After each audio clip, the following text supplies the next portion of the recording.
To begin our investigation, we asked Chapman students where they get their news.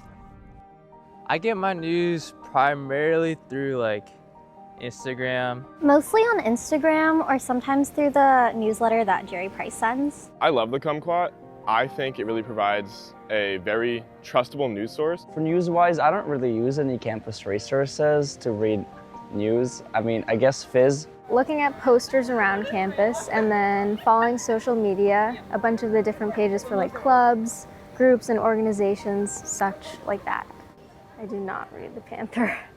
I started in August 2022 as a video and podcast editor. I am a videographer and also a podcast editor. I make podcasts with my co-host Anastasia. I do know what the kumquat is. Kumquat? Honestly, no. What, kumquat? Why does it even sound like that? It's an amazing and hilarious satirical news source. Frankly, I didn't know there was another, a newspaper for Chapman. I thought the Panther newspaper was the only newspaper here. It's more entertaining and funny, but if we're writing about the latest presidential debate, we're not gonna make it really humorous, So I feel like it's just different styles of writing. Wow. Okay, I can see clearly what they're going for. This is funny. I would have laughed out loud again when I'm taking a shit. Kumquat is iconic. It's a staple in Chapman dorm culture. I don't think the Panther newspaper will take a jab at writing any satirical news. I feel like the school would not approve of that collaboration. However, I do think that'll be quite iconic. I have heard about the Kumquat. I think it is super funny whenever I see them posted around campus. I cherish those days when you walk through the campus and there's just orange flyers littering everywhere. I read the Kumquat. I wouldn't consider it news, but I do read it. And then it's got a anonymity to it. I don't know a ton about it, but I know it's silly. I just think it's annoying that they put their posters on my door. They like to poke fun at everything, and it's kind of just a fun thing to have on campus. The Kumquat agreed to do an interview, but only in a way that would keep their staff completely anonymous. I think I would describe the Kumquat as something like a satire magazine, kind of about things on campus. I joined my freshman year, first semester, really quickly. It's a 1 month process. I kind of connected with a lot of people in there, and they really became my friend group. The biggest thing is not telling other people's sort of identities. Your identity, if you want to say it, it's up to you, but it's really important to keep everyone else anonymous.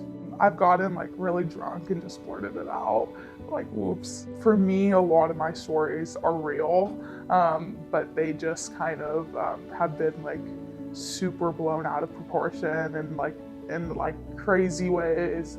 But the message of the story is real. It's definitely reliable, I would say. You should make your opinions on Chapman based on the Kumquat, because it's the meanest things ever. We usually print around 1,000 issues. We really like to hit the freshman dorms and put them under their doors, or stick them on their doors, or stick them around the laundry rooms. I don't think the Kumquat would have fit in the Panther if we had a satire issue. The Panther definitely does not think that we're reliable, or we're even a news source, which is fine, but I think we're more of a news source than they are. It's not that they're not doing good work. They're definitely hardworking journalists, but they don't have the same following as we do or anything, and we've only been around for a couple of years. We're definitely better. I remember there was this girl who made a whole dress out of a bunch of kumquats. I think it's so sweet whenever we we'll knock on people's doors and they'll open it and they'll be oh my God, we have this whole shrine for you. And I'm okay, I'm so happy that people love it that much, because that's really what it's for. When people come out and they're oh my God, we love you and all this stuff, I'm that's so nice, because we do put in a lot of effort and we want to make it good and we want people to enjoy it. But we soon found out the Kumquat wasn't the only satirical newspaper at Chapman. I don't know much about the Panther Buck. I've just heard of it through conversation. I think I've seen their Instagram account, but I don't follow it or anything. Panther buck? I have not heard of the panther buck, unfortunately. I just see their Instagram posts, and I think that they have really funny Instagram posts. Our actual slogan is Chapman's worst news source.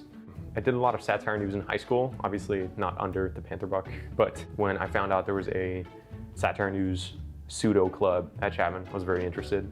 I figured despite whether I make the cut or not, I was going to continue making satire news because that's something I just like to do. We focus more on digital stuff. We do headlines with funny graphics.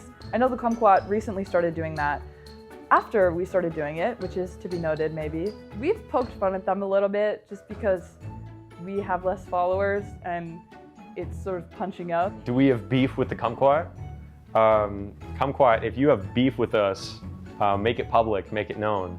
Because that'll probably get us some followers. I've certainly heard of the Kumquat. It's dicey. I'm in favor of it. In other words, I like satire, I like comedy. A lot of my peers are offended or concerned about what shows up in those things. I am not, because I'm just a believer that, for example, Chris Rock says a lot of horrible things, but it's typically in the context of some kind of social commentary.